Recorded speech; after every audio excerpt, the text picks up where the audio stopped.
अस्सलाम वालेकुम नाज़रीन, प्रोग्राम एग्री बिज़नेस के साथ मैं हूं आपका मेज़बान डॉक्टर अमजद बुखारी। नाज़रीन, आज हम स्मोक पे बात करेंगे। माहौलियाती आलूदगी एक बड़ा मसला बनकर उभरी है और हम जो है इससे शदीद मुतासर हो रहे हैं। इंसान भी मुतासर हो रहे हैं, जानवर भी मुतासर हो रहे हैं, हमारी ज़राअत भी मुतासर हो रही है। ये कहाँ से पैदा हो रही है, इससे कैसे बचा जा सकता है और किस तरह हम ओवरकम कर सकते हैं? कोई हमारी बेएहतियाती है जिसकी वजह से ये सारी माहौलियाती आलूदगी है, या कोई और असबाब हैं और हम सिर्फ मुतासरा अफरीक हैं? तो इसके लिए इस मौजू पर बात करने के लिए जिन साहबान को मैंने स्टूडियोज़ में मदऊ किए हैं, मेहमानों का तारुफ करवा दूँ। मेरे साथ पहली मेहमान मौजूद है फ़ातिमा बीबी साहिबा। आप प्रिंसिपल साइंटिफिक ऑफिसर हैं, प्रिंसिपल साइंटिस्ट हैं soil and testing lab Multan में, और गहरी नज़र रखती हैं माहौलियात पर। उनसे जानेंगे कि उनकी क्या राय है। दूसरे मेहमान डॉक्टर मोहम्मद रऊफ़ साहब, आप ज़रा यूनिवर्सिटी मुल्तान से मुंसलिक हैं और पढ़ाते हैं, तहक़ीक़ करते हैं। तीसरे मेहमान शेख कैसर इकबाल साहब, आप काश्तकार हैं, उसके साथ साथ समाजी कारकुन हैं। उनसे भी जानेंगे कि क्या सूरत हाल है और इस वक्त जो है क्या मंजरनामा है। बहुत शुक्रिया तीनों मेहमानों का। फ़ातिमा भी पहले तो हमें ज़रा बताइएगा कि ये माहौलियाती आलूदगी और स्मोग, इसको हम समझें कैसे? ये तो हमेशा से ये फिनोमिना रहा है, हमें मौसम ऐसे ही नज़र आता था सर्दियों में, लेकिन अब क्या फ़र्क आ गया कि हम इसको जो है फोग की बजाय स्मोग कहने लग गए? बिस्मिल्लाहिर्रहमानिर्रहीम। बहुत शुक्रिया, आपने मुझे दावत दी एक अहम मौजू पे गुफ्तगू करने के लिए। इसको मैं समझाने के लिए आपको थोड़ा सा इसके बारे में बता देती हूँ। देखें, हमारी जो कायनात है उसमें बहुत सारा मैटर है। तो जो क्रॉप की फसलात के बाक़ियात हैं, ये भी एक मैटर है। इंडस्ट्री के अखराज जो है धुएँ की सूरत में, वो भी एक मैटर है। तो हम इंसान जो हैं हर तरीके से हम कुछ नया तो नहीं करने लगे, पहले भी मुद्दत से कर रहे थे, यही फसलें भी जलाते थे, फसलों मैं की इस बाकियात भी तरफ आती जलाते हूँ। थे। देखिए, जैसे जैसे आबादी बढ़ती है, इंसान की ज़रूरियात बढ़ रही हैं, इंडस्ट्री बढ़ रही है, कारें बढ़ रही हैं, अगर सिर्फ गाड़ियाँ, आबादी को ट्रैफिक सामने रखें तो चाइना में सबसे ज़्यादा स्मोक देखिए होनी वो चाहिए, मैनेज वहाँ भी कर माहौल रहे ज़्यादा हैं, वो ख़राब होना मैनेज चाहिए। भी कर रहे हैं। अच्छा, देखिए, मेरा डिपार्टमेंट है एग्रीकल्चर, ठीक है। तो हम बहुत ज़्यादा इससे रिलेट कर रहे हैं कि आप इस स्मोक से एग्रीकल्चर को अगर हम देखें, इसका सबब ज़्यादा है या इससे मुतासरा ज़्यादा है? देखिए, सबब भी है। ऐसा हम समझते, लोग बहुत ज़्यादा इस बात पर बहस होती है कि जी क्या फसलात के बाक़ियात को जलाने से ही स्मोक हो रही है, या इंडस्ट्री की वजह से, या फिर जो रोड्स पर ट्रैफिक मैं है। ज़रा डॉक्टर साहब की तरफ जाता हूँ, एक सवाल आपके पास छोड़ के जाता हूँ। इंडस्ट्री हमारे पास है नहीं, जिस खिते में हम बैठे हुए हैं इंडस्ट्री का नामो निशान नहीं है। इंडस्ट्री होती तो हम तो तरक्की याफ्ता होते, बड़ा अच्छा आगे बढ़ जाते। इतनी कोई फसलों की बाकियात हम जलाते नहीं, बड़ी कदगन लग गई है। मैं भट्टों इसके की बारे सूरत में आपको भट्टों की सूरत डेटा हाल ठीक देती गई, हूँ। व्हीकल्स हैं नहीं, उसके बावजूद माहौलियाती आलूदगी है। समझ से बाला तरह, इसका जवाब दीजिएगा डॉक्टर साहब। चलें, यही बात आपसे भी पूछ लेते हैं, आप इस पे एक्सपर्ट हैं। तो हमें ये फिनोमिना समझ नहीं आ रहा कि भाई आखिर हुआ क्या ना, अचानक हम ना हमारी कोई इंडस्ट्री ने तरक्की की, ना हमारे पास गाड़ियों की रेल पेल हुई है, ना कोई फसलों की बाकियात में कोई नया फिनोमिना आया हुआ है। आखिर क्या हो गया कि हम अचानक ही हमारा AQI इंडेक्स जो है वो इतना सतह पर चला जाता है कि हम रोज़ाना दूसरे चौथे दिन जो है पहले नंबर पर आए होते हैं, दूसरे नंबर पर आए होते हैं। क्या वजह क्या आपको लगती है? अच्छा, पहले तो मेरा नाम डॉक्टर मोहम्मद आरिफ, जी जी, ज़री यूनिवर्सिटी मुल्तान। ठीक है। तो ये मैं करेक्ट कर दूँ। तो ये जो रेजिड्यू बर्निंग है वो एक फैक्टर है। इसमें मेन 4 जो है हमारे फैक्टर हैं। एक इंडस्ट्री है, एक ट्रांसपोर्ट है, एक जो है एग्रीकल्चर जो रेजिड्यूज़ हैं उनकी बर्निंग है, और फोर्थ पे डस्ट है। जो फ्यूजिटिव डस्ट जिसे हम कहते हैं, वो 10 से 15 फुट तक रहती है। वो गाड़ियों के चलने की वजह से भी हो सकती है। हम जो ओपन सरफेस साइल को ओपन छोड़ देते हैं उसकी वजह से भी हो सकती है। रोड्स हमारे कवर्ड नहीं होते, ग्रासेस नहीं लगे होते, रोड्स जहाँ मिट्टी नज़र आ रही होती है उसकी वजह से भी हो सकती है। तो प्रॉब्लम डेफिनेटली, जैसे मैडम साहबा ने कहा है कि जो पॉल्यूशन जिस तरह बढ़ रही है उसकी मेन एक रीज़न पॉपुलेशन भी है। पॉपुलेशन बढ़ी है तो हमने रिसोर्सेज हमारे ज़्यादा हमें चाहिए।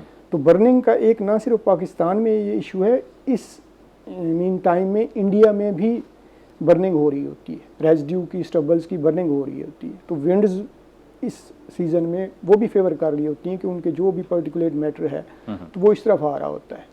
तो नो डाउट ये प्रॉब्लम है ज़रूर, बट इसको हम कंट्रोल भी कर रहे हैं। वजूहात सिर्फ यही है जो आप बता रहे हैं? जी, वजूहात इसके अलावा कोई वजह नहीं हो सकती? नहीं, मेन वजह यही है, यही 4-5 फैक्टर्स हैं जिनकी वजह से ये हो डस्ट रहा है। जो है, डस्ट के पार्टिकल्स हैं, उनके साथ धुआं मिक्स हो जाता है क्या? Basically, उनके ऊपर तह बन जाती है? स्मोक की जो कंपोजिशन है उसमें 10 पार्टिकुलेट मैटर जिसका साइज़ है 2.5 मिलीमीटर और 10 मिलीमीटर के, ये साइज़ जो है ये मतलब कॉमन है। आज भी अगर आप AQI मुल्तान का भी देख लें तो उसमें जो ये AQI ओवरऑल सुबह 400 से ऊपर था, तो उसमें 2.5 जो पार्टिकुलेट मैटर है उसका 187। ये आप हमें बता सकते हैं कि हम AQI असेस कैसे करते हैं? मॉनिटरिंग सिस्टम है, इनके सेंसर अच्छा, लगे हुए हैं, हमारी यूनिवर्सिटी में भी लगा हुआ है।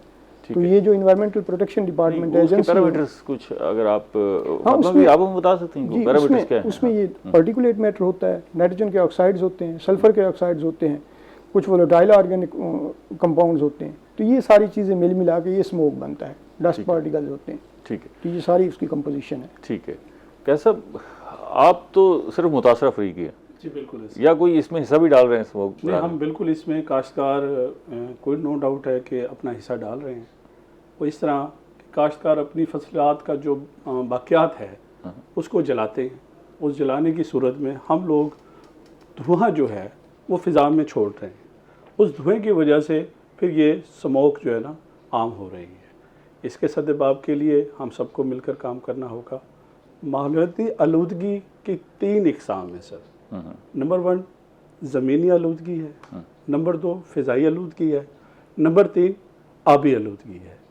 इन तीनों पर अगर हम सोचेंगे, इन पर काम तीनों में हम डट के हिस्सा डाल जी रहे हैं। बिल्कुल डट के अच्छा, अब फ़िज़ा में हम क्या छोड़ रहे हैं? हम जितने भी यहाँ पर लोग मौजूद हैं या जो लोग हमें देख रहे हैं, आप रोड पर निकलें, गाड़ियों की हालत चेक करें। धुआं इस तरह छोड़ रही हैं जैसे भट्टे से धुआं निकल रहा होता है। भट्टे भी धुआं छोड़ रहे हैं। गाड़ियाँ हैं भी बेताशा, और ख़ास तौर पे ये जब स्मोक का पिछला सीज़न था उस वक्त आपको याद होगा कि अदालत के और हुकूमत के माबैन जो है ये केस भी अदालत में पहुँचे थे, हुकूमत को हिदायत भी हुई थी और तमाम जो स्कूल्स थे, तालीमी इदारे थे, उनको हिदायत की गई थी कि वो फौरी तौर पर अपनी ट्रांसपोर्ट का बंदोबस्त करें। और उनको ये क्वेश्चन दिया गया था कि ये गर्मियों की छुट्टियां हैं, इनमें आप बंदोबस्त कर लें। उसके बाद गर्मियों की छुट्टियां ख़त्म हुई हैं तो शायद किसी एक भी इदारे की बस आपको वही सूरत हाल है। अब फिर जब स्मोक बढ़ेगी तो फिर ये डिस्कशन शुरू होगी। ज़ाहिर है जब एक इफ्ताद आती है तो फिर हम डिस्कस करते हैं। मैं ज़रा फातिमा बीबी की फातिमा बीबी ये बताइएगा कि ये हम जैसे अभी कैसे सब जिक्र कर रहे हैं कि हम बाक़ियात जलाते हैं फसलों की, ये कौन कौन सी बाक़ियात जलाते हैं? धान की हमने सुना है, गन्ने की है, और क्या है, और भी कुछ है जो जलाते हैं? धान का जो पूरे पंजाब में तकरीबन रकबा है जिस पर धान काश्त की जाती है वो तकरीबन 5 मिलियन हेक्टेयर है, 50 लाख एकड़।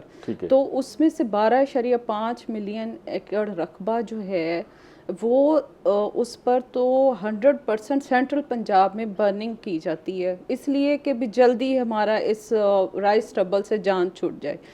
तो 1 एकड़ पर जो राइस स्ट्रॉ आता है वो 2.5 से 3 एकड़ आता है, और जब 1 टन स्ट्रॉ जलाया जाता है तो हम 450 ग्राम पार्टिकुलेट मैटर जो कि 2.5 हमारा है पंजाब का, वो हम रिलीज़ कर रहे हैं एयर में।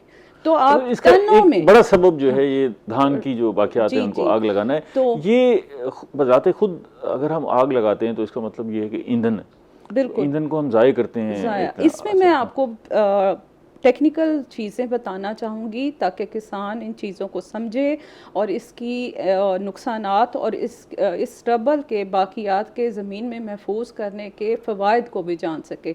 देखें, अगर हम इन बाक़ियात को ज़मीन में शामिल नहीं करते तो अगर हम सिर्फ ज़रखेज़ी के एतबार से देखें तो नाइट्रोजन 1 एकड़ में 6 किलो लॉस हो जाता है।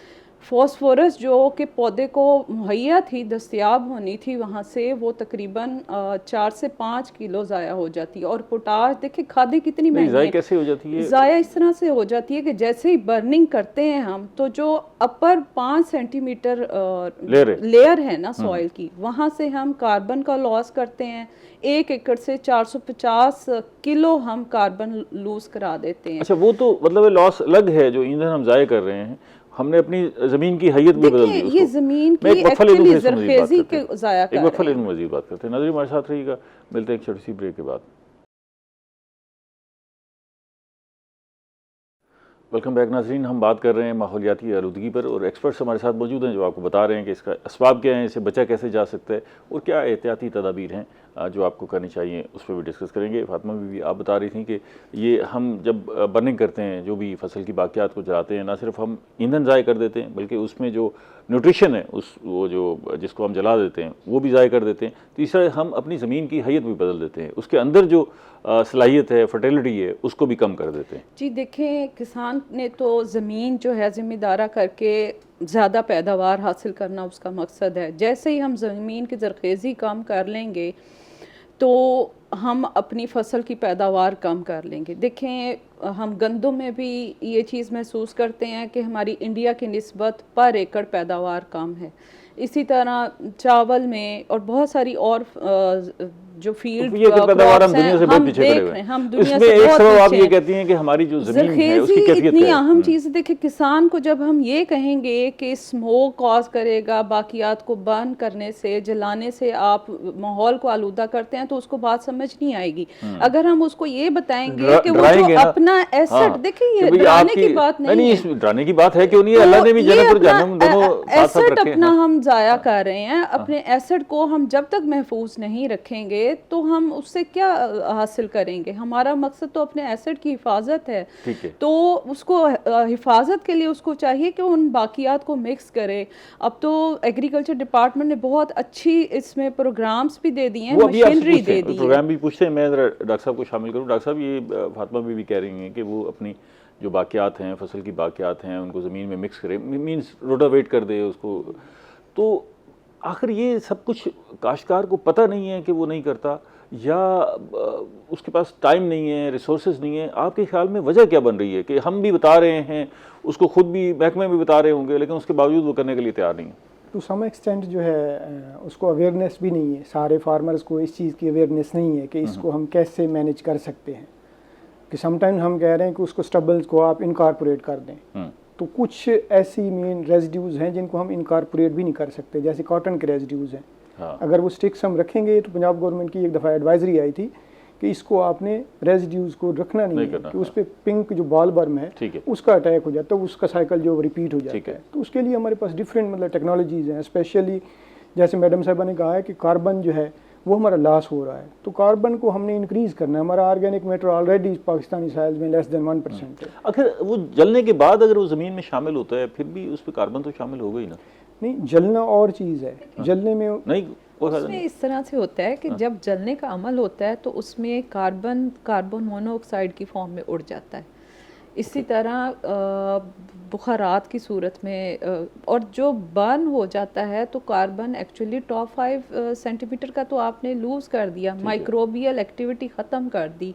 उन्होंने जिस सबस्ट्रेट पर पलना था, जो खुराक थी, वो आपने जला दी है। मतलब ये है कि कतन नुकसान है अगर आप जलाते हैं, इसका कोई फ़ायदा नहीं होगा। अगर वो फिर भी आप जलाने के बाद वो सारा कुछ, कई लोग ना उसको मिक्स कर रहे होते हैं कि चलें ये ज़मीन का हिस्सा बन जाए। अच्छा, इसमें आपने अभी एक बड़ा अच्छा क्वेश्चन शुरू में किया था कि देखें ये सब कुछ प्रैक्टिसेस तो पहले से हो रही हैं, अब क्या हो गया। अब इसमें मैं अर्ज़ करूंगी कि देखें, ग्रीन हाउस गैसेस एमिशन का बैलेंस हमने डिस्टर्ब कर दिए। ये वो गैसेस थी जो कि आबो हवा में ख़ास एतदाल के साथ मौजूद थी और इनका हमें फ़ायदा था। अब वो ग्रीन हाउस गैसेस क्या हैं जी? कार्बन डाइऑक्साइड है। कार्बन डाइऑक्साइड में भी कार्बन जा रहा है, कार्बन मोनोऑक्साइड जा रही है, सल्फ़र के ऑक्साइड जा रहे हैं, इसी तरह नाइट्रोजन के ऑक्साइड जा रहे हैं। उनका बैलेंस ख़राब हो गया। अब जो हमें माहौलियाती तब्दीलियाँ या स्मोक का सामना है, उसकी वजह है कि हमने बैलेंस ख़राब कर दिया। बैलेंस किस तरह ख़राब किया हमने? ऐसा क्या किया जिससे बैलेंस ख़राब हो गया? देखिए, जैसे आबादी बढ़ी, रिसोर्सेज की यूटिलाइजेशन बढ़ी, क्रॉप प्रोडक्शन बढ़ी, इंडस्ट्री, देखें आप कह रहे हैं कि हमारे पास इंडस्ट्री कम है। आप मुल्तान के स्टैटिस्टिक्स से शायद आगाह नहीं है। हमारे पास पंजाब की सबसे बड़ी इंडस्ट्रियल स्टेट मौजूद है जो कि पूरे पाकिस्तान में फर्टिलाइज़र प्रोवाइड कर रही है, जो कि बहुत सारी चीज़ें हैं। मुझे इंडस्ट्री में जाना होता है तो मुझे अंदाज़ा है कि एक बहुत बड़ी इंडस्ट्री है। बड़ी इंडस्ट्रीज कितनी है? मेरा ख्याल है कि अगर मैं वॉल्यूम के बेस पर बात करूं तो हम जो है ना 60% इंडस्ट्री मुल्तान में लेके बैठे हैं एग्रीकल्चर से मुताल्लिक। 400 इंडस्ट्रीज हैं मुल्तान में जो टोटल यहाँ पर वर्क कर रही हैं। अगर हम किसी बड़े इंडस्ट्रियल सेक्टर को देखें तो वहाँ मतलब रोज़गार के हवाले से या इंडस्ट्री के हवाले से तो इंडस्ट्री ना होने के बराबर है मुल्तान में ना। हम इंडस्ट्री देखें, अगर चलें ठीक है, हम ये बर्दाश्त करते हैं कि जी हमें स्मोक का सामना है, अगर हमारी इंडस्ट्री बढ़ जाती, व्हीकल्स की रेल पेल होती, सड़कें हमारी खाली पड़ी होती है, बड़ी कम गाड़ियाँ होती हैं, शाम को निकलें तो वही वो रश है, हजूम है। लेकिन ज़ाहिर है इसके और भी असबाब हैं जिनको हमें ढूंढना है। उसमें एक सबब मेरे ख्याल में हमारे यहाँ प्लांटेशन नहीं हुई ना, देखिए ना, हमने दरख्त काटे हैं बड़े।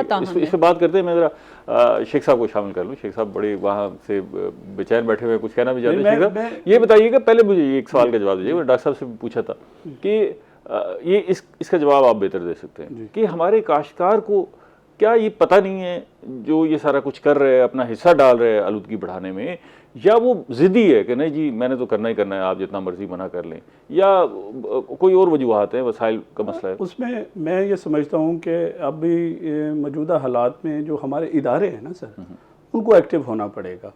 अगर वो एक्टिव होंगे तो काश्तकार भी लामाल एक्टिव हो जाएगा। बड़े एक्टिव हैं, भाग भाग के थक गए हैं, शोर शराबा भी डाल दिए है, लेकिन अभी भी ना काश्तकार अपनी जिद पर अड़ा हुआ है। अभी सारा कुछ आप काश्तकार पर न डालें कि इसमें काश्तकार तो समझे बिल्कुल माइनर सा अपना अगर हिस्सा पोल्यूशन में डाल रहा है तो वो माइनर सा है।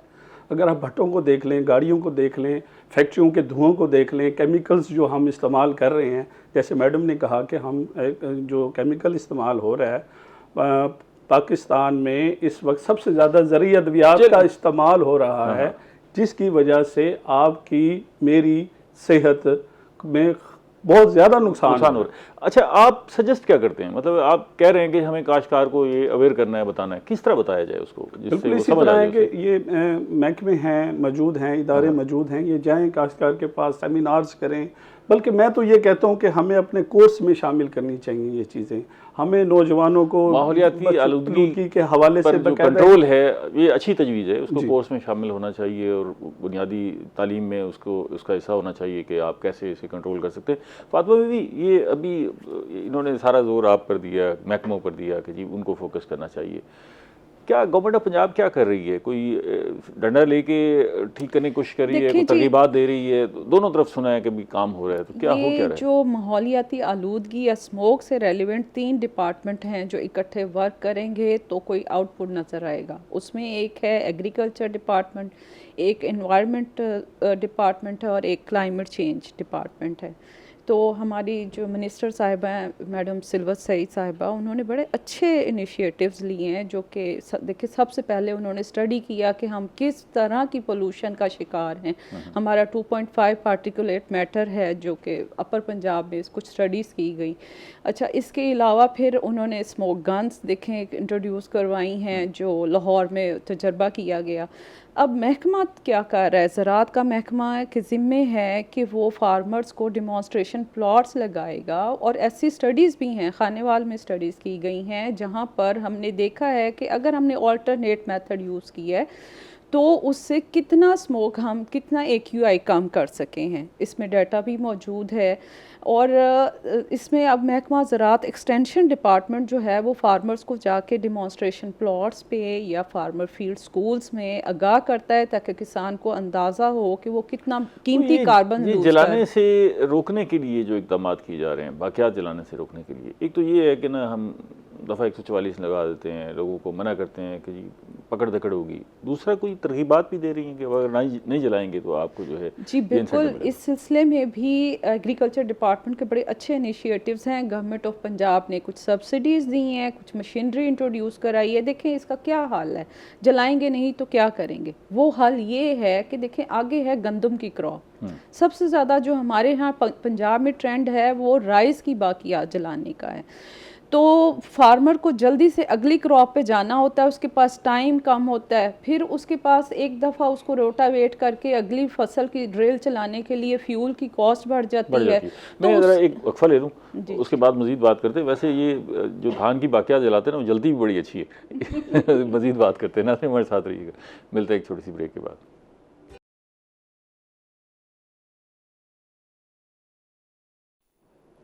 वेलकम बैक नाजरीन, हम बात कर रहे हैं माहौलियाती आलूदगी पर और उसके असरात क्या हैं, उससे बचा कैसे जा सकता है, इस पर हमारे एक्सपर्ट साहब से गुफ्तगू कर रहे हैं। इस सिलसिले को जारी रखते हैं। डॉक्टर साहब, ये अभी हम रोटावेट करने की बात कर रहे हैं कि जी आप धान की जो बाक़ियात हैं उनको रोटावेट कर दें, तो रोटावेट करने में कोई ज़्यादा वक्त लगता है या वसाइल ज़्यादा चाहिए?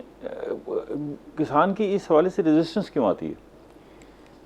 नहीं, उसमें भी अगर कोई आसान तरीका हो वो भी बता दें। आसान तरीका ये है कि अब लास्ट वीक एक ट्रेनिंग हुई है जिसमें पाकिस्तान सेंट्रल कॉटन कमेटी और ऑर्गेनिक कॉटन एक्सलरेटर, ठीक है, उन्होंने डिफरेंट एनजीओज बुलाई हुई थी ठीक है, 3 प्रोविंसेस से, बलूचिस्तान, सिंध और पंजाब से। तो उसमें मेरा एक लेक्चर भी था बायोचार पे। तो वो कोशिश कर रहे हैं कि किसान को ये टेक्नोलॉजी दी जाए कि वो बर्न ना करे अपने क्रॉप रेजिड्यूज को, ठीक है। उसको कोई ऑर्गेनिक फर्टिलाइजर में, कोई ऐसी अमेंडमेंट में कन्वर्ट करे। तो उसमें एक उसका बेहतरीन हल जो है वो बायोचार है। ये एक ऐसा मेन प्रोडक्ट है जो हम उस रेजिड्यू से बना सकते हैं। कंट्रोल कंडीशंस में हम उसको ऑक्सीजन लिमिटेड कंडीशन में एक कार्बन रिच कंपाउंड में कन्वर्ट करते हैं और वही सॉइल के अंदर हम अप्लाई कर देते हैं। वो एक कैसे, जरा उसको बताइएगा ना। जी, उसमें मीन वैसे तो फर्नेस के अंदर उसको कंट्रोल कंडीशन में बनाते हैं, बट फार्म लेवल पे हम क्वांटिटी की एक मेथड है। उसको वो जो बाकियात हैं उनको वहीं खड़े हुए, मेरी हाँ जी, कुछ एक सबमिशन है इसमें। देखिए, ये एक ऐसी चीज़ है, मैं रिसेंटली गेसेनहैम जर्मनी की एक यूनिवर्सिटी की इस्लामाबाद नर्स यूनिवर्सिटी में ट्रेनिंग लेके आई हूँ। तो उसमें भी वो बायोचार मैन्युफैक्चरिंग की बात की। फार्मर के पास वसाइल की ऑलरेडी कमी है, तो गवर्नमेंट ऑफ पंजाब ने बहुत अच्छी इसमें स्कीम दी है। उन्होंने 2 मशीनें इंट्रोड्यूस कराई हैं जो कि सब्सिडाइज रेट्स पर मशीनें भी अवेलेबल होंगी और रेंट पर, किराया पर भी सर्विसेज भी ली जा सकती हैं। 50% वेव ऑफ किया है। उसमें होता क्या है कि किसान एक ही वक्त में मशीन चलाएगा ट्रैक्टर के साथ और गंदम की फसल भी सोइंग भी हो जाएगी, साथ उसके बाकियात जो हैं वो भी रोटावेट। अच्छा। ये है सुपर सीडर टेक्नोलॉजी। एक है हैप्पी सीडर टेक्नोलॉजी, वो इससे भी ज़्यादा इम्प्रेसिव है। उसमें ये है कि वो उन्हीं बाकियात की मौजूदगी में फसल काश्त कर देगा, गंदम की सोइंग कर देगा। जो स्टबल्स मौजूद हैं वो स्टबल्स ज़मीन के लिए मल्च का काम भी करेंगे। इसके अलावा ज़मीन का मॉइस्चर जो है वो रिटेन करेंगे, टेम्परेचर जो है उसका मेंटेन करेंगे ताकि माइक्रोबियल एक्टिविटी बढ़े। और ये बहुत ज़रूरी है, हमारी ज़मीनों में ऑर्गेनिक मैटर इतना कम है, नामियाती मादा। तो ये बहुत अच्छा। बताइएगा, ये सुपर सीडर की कीमत क्या है अंदाज़न? ये इस बारे में मुझे एक्चुअली एग्री इंजीनियरिंग बहुत ज़्यादा बेहतर। देखें ना, बात यही है कि हमारे पास टेक्नोलॉजी ना होने के बराबर है। किसान इस वक्त रवायती काश्तकार है, रवायती तरीक़ों से काश्त करता है, रवायती तरीक़ों से फसल को ख़त्म करता है। ये काम हुकूमतों के करने के हैं, ये काम इदारों के करने के हैं। जैसे मैडम ने कहा कि हम मशीनें या अगर वो रेंट पर दस्तयाब है तो अच्छी बात है ना सर। आप प्रैक्टिकली देखें ना, अब हम चलते हैं फील्ड के अंदर तो हमें पता चलेगा कि कौन सा कहाँ से हमें अवेलेबल है, किसान कहाँ जाएगा, कहाँ से उसको हासिल करेगा। ये वो सवालात हैं जो जिसके हमें जवाब चाहिए। कोई ऐसा आप स्पेसिफिक जगह बता दें, कोई ऐसी कि ये मशीनरी वहाँ पर खड़ी है। किसान किसी ज़माने जो हमारा एग्रीकल्चर इंजीनियरिंग का शोबा है उसको बड़ा हमने इस्टेब्लिश किया था, उसको हमने वसाइल भी दिए और आपको याद होगा कि बलडोज़र दिए जिन्होंने बड़े पैमाने पर जो है हमारी जो ज़मीनों को हमवार किया। फिर आहिस्ता आहिस्ता वो भी पीछे चला गया महकमा। तो ये बात तो ठीक है फातिमा बी कि अगर हम इसके लिए जो है वो मैकेनाइजेशन के हवाले से अगर लोगों के पास अब हार्वेस्टर जो है आम आदमी के लिए मुमकिन नहीं है उसको ख़रीदना, बाकी दीगर मशीनरी भी हम इंट्रोड्यूस तो करवा रहे हैं लेकिन वो कीमती मशीनरी है। तो अगर कोई डिपार्टमेंट इस तरह, ये हमारी सजेशन है कि डिपार्टमेंट इस तरह का जैसे एग्रीकल्चर इंजीनियरिंग किसी ज़माने में था, एक ग्रीन एग्री मॉल बना है पंजाब गवर्नमेंट का। एक वहाँ तो चलिए चीज़ें वो मुनासिब कीमतों पर मिल जाएंगी। देखिए, इसके लिए ज़राई मरकज़ जितने हर ज़िले में मौजूद हैं वहाँ पर आप दरख्वास्त देंगे तो आपको मशीन मुहैया कर दी जाएगी। देखिए, जब गंदम की हार्वेस्टिंग होती है तो पूरा पंजाब कंबाइन हार्वेस्टर लेता है, रेंट पर सर्विसेज लेता है मुख्तलिफ लोगों से जो जिनके पास कंबाइन हार्वेस्टर हैं। अब देखिए, सिंध से ये सिलसिला शुरू होता है और साउथ पंजाब से सेंट्रल पंजाब, फिर अपर पंजाब की तरफ वही बिजनेसमैन चला जाता है, सर्विसेज प्रोवाइड करता। तो इसी तरीके से आप इसके लिए भी ये अपर पंजाब से सर्विसेज शुरू करके आप टेल की तरफ आ सकते हैं, क्योंकि हमारे पास टाइम ज़रा डेप्थ में जा रहा है। ये सिर्फ थोड़ा सा देखें ना, जो काश्तकार है, फार्मर है, कारोबार तो उसने करना है ना, नफा नुकसान का बराह रास्त मुतासरा शख्स जो है वो खुद है। बिल्कुल ठीक है, नफा भी हासिल करना है।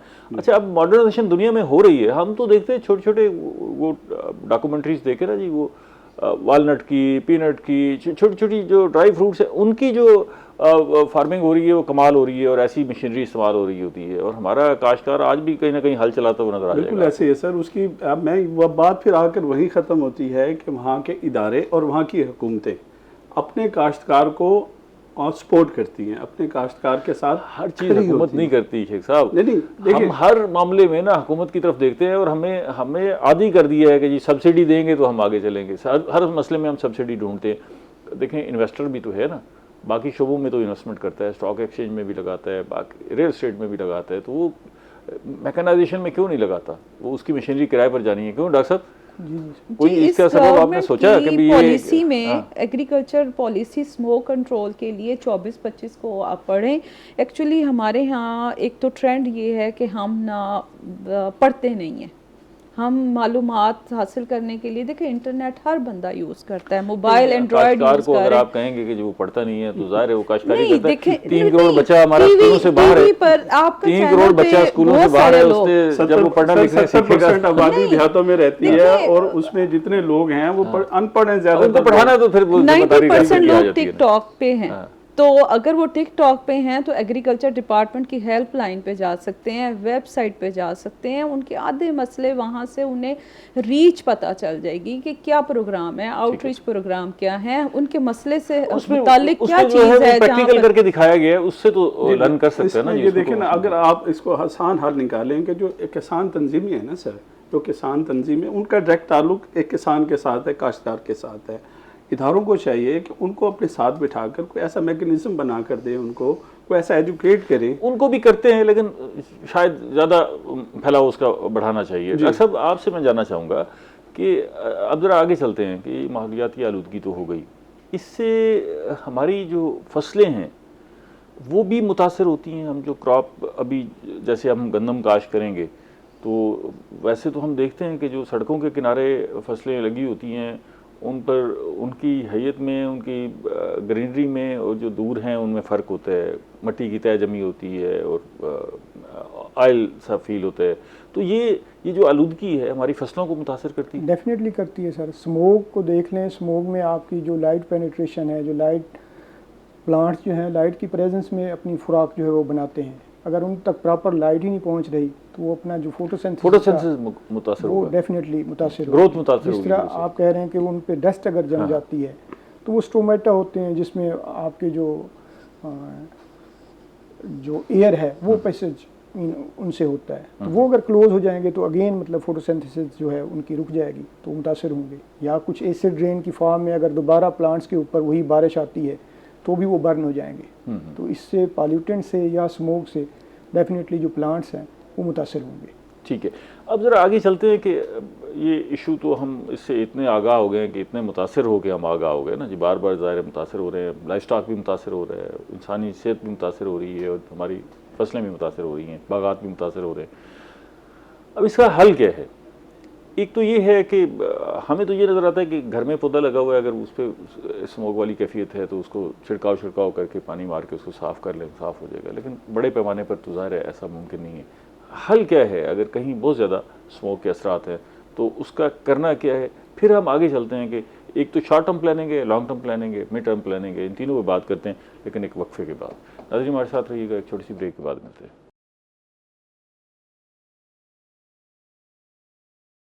वेलकम बैक नाज़रीन, हम बात कर रहे हैं माहौलियाती आलूदगी पर। आलूदगी से जो असरात मुरतब हो रहे हैं उस पर बात कर रहे हैं और इस आलूदगी को कैसे कम किया जा सकता है इस पर भी बात कर रहे हैं। माहिरीन हमारे साथ मौजूद हैं। आप हमें ज़रा बताइएगा कि हमें फौरी तौर पे क्या करना चाहिए फसलों के हवाले से कि इससे बाहर निकल सकें। देखिए जी, आपने बताया जैसे अभी आप बात कर रहे थे कि short term, long term, mid term, तो इस हिसाब से तीनों स्ट्रैटेजीज डिफरेंट हैं। अगर तो हम लॉन्ग टर्म पे चले जाते हैं, सबसे पहले तो वो एक हल है कि हमें जितना ज़्यादा हम अपने सड़कों को, नहरों के किनारों को, अपनी कॉलोनीज़ को प्लांटेशन करें। देखें मोटरवे पर आप चले जाएं, मुल्तान से लेकर लाहौर तक, आप खुद बता दें कि कितने दरख्त आपको नज़र आते हैं। आपको इस्लामाबाद पर सरगोदा से आगे कुछ दरख्त नज़र आते हैं जो कि बहुत ज़्यादा, हाँ जी, वो पानी आपका बल्कि वो उल्टा नुकसान कर रहे हैं। अच्छा, इसके अलावा अगर इस वक्त की बात करते हैं तो इस वक्त एक बहुत अच्छी ये अप्रोच है कि इसको इस्तेमाल करें, सुपर सीडर को, हैप्पी सीडर को। उसके लिए फिर राइस का जो स्ट्रॉ होता है उसकी एक प्रॉब्लम ये है कि वो जल्दी डीकम्पोज नहीं होता, गलता सड़ता नहीं है। अच्छा। तो उसके लिए हमारे इदारे बड़ा अच्छा काम कर रहे हैं। निपजी की एक रिसर्च है, उन्होंने एक कंसोर्शिया बनाया है जिसको सेलोलिटिक बैक्टीरिया है जो कि उसको जल्दी 20 से 25 दिनों में डाइजेस्ट कर देता है। देखें, गंदम का पहला पानी 1 महीने बाद लगता है, इलाकों पर डिपेंड करते हुए, तो वो 1 महीने में गल सड़ के खुराक के तौर पे गंदम के लिए मौजूद होता है। तो ये बड़ी अच्छी बात है कि आप हैप्पी सीडर टेक्नोलॉजी यूज़ करें, जिस हद तक कर सकते हैं आप इस तरफ आएँ, अपना रुझान बनाएं, नए सीडर की तरफ आएँ, आप जी, कोशिश जी, करें अगर बिल्कुल, जहाँ से अवेलेबल हो आप जी, उस तरफ जी, जाएं। बिल्कुल। तो प्लांटेशन करें। प्लांटेशन के लिए कोई हुकूमत को कोई सख्ती करनी चाहिए लोगों पर भी, या उनको कोई तरगीब दें कि भाई मत देखिए, करें? लोगों को भी तरगीब देने की ज़रूरत है, गवर्नमेंट को ख़ुद भी इनिशिएटिव लेने की ज़रूरत है। एक दफ़ा मैंने 2-3 माह पहले सुना था, जब हम फ्लड से बहुत ज़्यादा निबुर्द आज़मा थे, कि गवर्नमेंट ने प्लान किया है कि पंजाब गवर्नमेंट की तरफ से अनाउंस था कि रोड्स के साथ दरख्त लगाए जाएंगे। उसमें बड़ी अच्छी अप्रोचेस यूज़ की जा सकती हैं। पानी देना दरख्त को, और दरख्त को, पौधे को बरकरार रखना बहुत अहम चीज़ है। उसके लिए गवर्नमेंट फार्मर्स जो अलॉन्ग द रोड साइड है उनको इनिशिएटिव दे सकती है कि जी आप इतने दरख्त लगाएं, आपको इतने पैसे देंगे। देखिए, गंदम की सब्सिडी है, बहुत चीज़ों की और वो दरख्त सब्सिडी भी दी। फ्रूट्स के लगने हाँ चाहिए। जी, अच्छी बात है ना कि हम लगाएं। ऐसे दरख्त लगाते हैं जो किसी काम के नहीं है, जी और बिल्कुल, इस ये खौफ से कि कोना, लोग फ्रूट खा जाएंगे, खा फाइटस जाएंगे तो ये क्या लगा फर्क रहे पड़ेगा? हैं, ये उल्टा पोलन्स बहुत ज़्यादा फैल जनरेट रहे। कर रहे हैं। जामन के लगाएं, जो मौसमी फल हमारे बहुत अच्छे हैं, वो दरख्त लगाएं। तो ठीक है। माशाल्लाह पाकिस्तान का लैंड तो है ही फर्टाइल बहुत। जी डॉक्टर साहब, आप क्या सजेस्ट करते हैं, ये शॉर्ट टर्म में, लॉन्ग टर्म में और मीडियम में? इस सिलसिले में हमारी जो यूनिवर्सिटी है उसने तो बहुत ज़्यादा इनिशिएटिव प्लांटेशन के हवाले से लिए है। हमारी एक सोसाइटी है, प्लांट फॉर लाइफ सोसाइटी, कि डिफरेंट स्कूल्स में जाके हमने प्लांटेशन किए। इवन के बाहर से कुछ फंडिंग इन जो इंडस्ट्री है वो कर रही है। कोक ने हमारे पास आके तो मतलब पौधे दिए हैं जो कि हमने डिफरेंट स्कूल में जाके लगाए हैं। कम्युनिटी में आपने खुद लगाए या पौधे दिए उन्हें? उन्होंने पौधे दिए, हमने लगाए हैं। हमारी आपने अपनी भी लगाए। नर्सरी, हम खुद भी जाके वो करते हैं। तो एक हमारी सोसाइटी है। तो गवर्नमेंट भी इसमें जो इन्वायरमेंटल प्रोटेक्शन एजेंसी है, कौन से ज़्यादा पौधे क्या लगा रहे हैं? उसमें मुझे अब एग्जैक्ट सबका तो हमें नहीं, तो हर तरफ अब कोनू लगता हुआ नजर आता है कि ये जिधर भी है को वो तो अब आसान काम हम है, इतना बस ज़्यादा वो लगा प्रमोट दें। नहीं कर रहे इस। हाँ। तो हमारी कोशिश होती है कि जो ज़्यादा कार्बन डाइऑक्साइड को कैप्चर करें तो उनको हम प्रमोट करें। ठीक है। लेकिन तो यूनिवर्सिटी के अंदर भी लगाए? जी यूनिवर्सिटी में काफ़ी अच्छी अभी प्लांटेशन। वो कोई लश ग्रीन नज़र नहीं आती। अभी हमारी यंग यूनिवर्सिटी है, थोड़ा सा टाइम दें, वो बड़े हो जाएंगे, आपको नज़र अच्छी इर्द गिर्द की सड़कें भी जो है ना वो भी जरा ठीक कर लें, कोई चले हमने की है। ओल्ड शुजाबाद रोड पे सारी प्लांटेशन हमारी यूनिवर्सिटी ने की है। आपने पहले देखा होगा, इस पे नहीं थी प्लांटेशन, ये यूनिवर्सिटी का इनिशिएटिव था, ये चले, हमारी अच्छी बात। यूनिवर्सिटी का प्रोजेक्ट था। दूसरा, गवर्नमेंट जो है अब ब्रिक किल्न एक रीजन है स्मोक की, तो उसमें मुल्तान में कुछ 479 भट्ठे हैं जो ब्रिक किल्न है। उनमें से आज मेरी बात हुई, वो कहते हैं 478 को जो है हमने जिगजैग टेक्नोलॉजी पे शिफ्ट कर दिया है। एक रह गया जिसको हाँ, आज हमने सील कर वो दिया। तो डंडे से के जोर से हो गए ना, वो मजबूर थे, उनके भट्टे जाके गिराए तो वो जाहिर है वो लेकिन हो मतलब गया। कर तो रहे हैं। इस तरह जो इंडस्ट्री है उसमें वो सेंसर लगा रहे हैं और कैमरे लगा रहे हैं ताकि खुद उसको बैठ के मॉनिटर करें। तो 60 to 70% उसमें भी मतलब ये इंस्टॉलेशन हो चुकी है। ठीक है। वैसे कोई फातिमा भी रिडक्शन आई है पिछले साल की निस्बत, अगर हम देखिए बिल्कुल, ये बिल्कुल बात वाज़ेह है। पिछले साल इन दिनों में हर बंदे के चेहरे पर एक मास्क था। हाँ। और इन दिनों में हम इस साल कदरे कुछ बेहतर है। विजिबिलिटी देखिए, इस साल टेम्परेचर भी जल्दी डाउन हुआ है। नाइट टेम्परेचर हमारा बहुत डाउन चला गया है, डे टेम्परेचर भी पिछले साल की निस्बत। तो अगर टेम्परेचर की वजह से पार्टिकुलर मैटर ने जो स्मोक कॉज करना था उसको देखते हैं तो इस साल पिछले साल की निस्बत बेहतर है। अवेयरनेस इफ़ेक्ट तो कर रही है, लोगों में अवेयरनेस आ रही है, इंडस्ट्री, फार्मर्स, हर जगह अवेयरनेस आ रही है। देखिए, जैसे कहते हैं ना, पहला कतरा असर तो डालता है, फिर बारिश के कतरों की तरह ये सब के अंदर सरायत करेगा। सेंसिटाइज करना था लोगों को, वो तो हम काफ़ी हद तक कर चुके। हुकूमतें भी जो है वो अपनी जिम्मेदारी को महसूस कर रही हैं, भाग दौड़ कर रही हैं, लेकिन अभी तक काश्तकार जो है ना वो प्लांटेशन की तरफ इतना आ नहीं रहा। पता नहीं क्या वजह है। मतलब उसके पास वो सारे वसाइल हैं, उसको कोई ज़्यादा वक्त भी सर्फ नहीं करना और पौधे भी मिलना कोई मुश्किल नहीं है, लेकिन काश्तकार इधर आ नहीं रहा। कोई आपने सोचा कि कैसे हम उसे इस ला बारे में मैं ये कहता हूँ कि सबसे पहले तो हमें इस बारे में सोचना चाहिए कि जो हमारे दरख्त खड़े हुए हैं, जो उनको मौजूद हैं, बचाना वो कट रहे हैं और बड़ी तेजी से कट रहे हैं। उसका सबब भी काश्तकार ही है। हाँ, उनका सबब भी काश्तकार है। सबके चीज़ों का देखें, अब इंडस्ट्री लगी हुई है, दरख्त काट काट कर अब इंडस्ट्री स्टेट आ जाएं, लाइनें लगी हुई हैं गाड़ियों की वहाँ पर, और दरख्त काट के ट्रालियाँ जो हैं भर भर के कुछ किलोमीटरों के हिसाब से वहाँ पर। अभी ये पाबंदी है, बताएंगे आप यार ये ज़हन में रखें कि यहाँ पर दरख्त काटने पर पाबंदी है, इसलिए ये सारी ट्रालियां आपको रात को जाती हुई नजर आती हैं। दिन में आपको नजर नहीं आएगी, रात को इसलिए जाती है ना कि पाबंदी से हमने बाईपास करना है। जी जी, पाबंदी देखें ना, अब ये इदारों का काम है ना। मैं वही बात बार बार इसलिए दोहरा रहा हूँ कि इस सारे मैटर को आप इदारों पर ले आएंगे। अगर दिन की रोशनी के अंदर वहाँ पर ट्रालियाँ खड़ी हैं, फैक्ट्रियाँ चल रही हैं, चिक बोर्ड की फैक्ट्रियाँ, वहाँ पर दरख्त जो है ना वो डाले जा रहे हैं उसमें, और जो है ना वो सारे दरख्त खत्म हो रहे हैं, जंगलात खत्म हो रहे हैं। चले, एक तो ये है कि दरख्त काटने पे पाबंदी है, उस पर अमल दरामद पे सख्ती हो जानी चाहिए। बिल्कुल ऐसे। दूसरा वो सवाल तो वही रह गया ना कि हमारा काश्तकार मजीद दरख्त लगाने की तरफ क्यों नहीं आ रहा। सर, काश्तकार दरख्त इसलिए नहीं लगाता कि दरख्त लगाने से उसकी जो ज़मीन की फसल है वो फसल मुतासिर होती है। आप इस चीज़ को समझने की कोशिश करें। छाँव आ जाए, मैं समझ लेता हूँ, लेकिन आपके जो रकबा है उसके बॉर्डर पर तो दरख्त लगाए जा सकते हैं। बिल्कुल ऐसे ही है। आप देखें ना, अब हमारी जो सड़कें हैं, जैसे मैडम ने कहा मोटरवेज हैं, हमारी जो आम सड़कें हैं हमारे घरों के बाहर हैं, हम बहुत सारे लोग हैं जो गुजरते हैं, गुजरगाहें हैं, अगर हम वहाँ पर भी दरख्त लगा दिए जाएँ तो माहौल बहुत बेहतर हो सकता है। ना कि हम सिर्फ काश्तकार को कहें कि काश्तकार ही दरख्त लगाए।